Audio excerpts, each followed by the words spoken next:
Hello everyone, English language learning নিয়ে কিছু কথা বলবো আজ। ভাষা শিক্ষার প্রথম ধাপ হলো তার বর্ণমালাকে জানা। বর্ণমালার ইংলিশ হলো English alphabet learning system. Welcome to going English, learning English in Bengali. যা বলছিলাম, বর্ণ ইংলিশ হলো অ্যালফাবেট। ইংলিশে এ থেকে জেড 26টি অ্যালফাবেট আছে। There are 26 alphabets in English. A E I O U এই 5টি হলো ভাওয়েলস এবং the rest of the alphabets মানে বাকি 21টি অ্যালফাবেট হলো কনসোনেন্টস। আমরা সকলেই জানি 5টি ভাওয়েল দিয়ে যদি কোনো শব্দ শুরু হয় তার আগে বসে অ্যান, এবং কনসোনেন্ট দিয়ে শব্দ হলে তার আগে বসে এ। এ এবং অ্যান দুটি শব্দেরই অর্থ কিন্তু একটি। যেমন অ্যান অ্যাপল অর্থাৎ একটি অ্যাপল, আ বল অর্থাৎ একটি বল। চলুন কিছু এক্সাম্পল দিয়ে দেখে নেওয়া যাক। Dash apple is dash healthy fruit.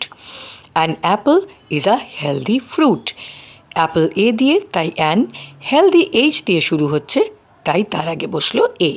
দ্বিতীয় example, dash boy is playing with dash ball. A boy is playing with a ball. Boy B দিয়ে শুরু হচ্ছে তাই আ, আবার বলও বি দিয়ে শুরু হচ্ছে তাই তার আগে বসছে আ।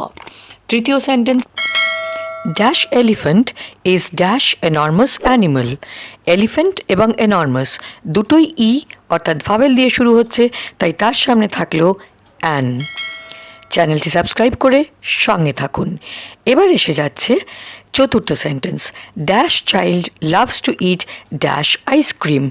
চাইল্ড সি দিয়ে শুরু তাই এ, এবং আইসক্রিম আই দিয়ে শুরু তাই এলো অ্যান। এরপরে এসে যাচ্ছে আপনাদের জন্য আজকের প্রশ্ন। Today's questions for you.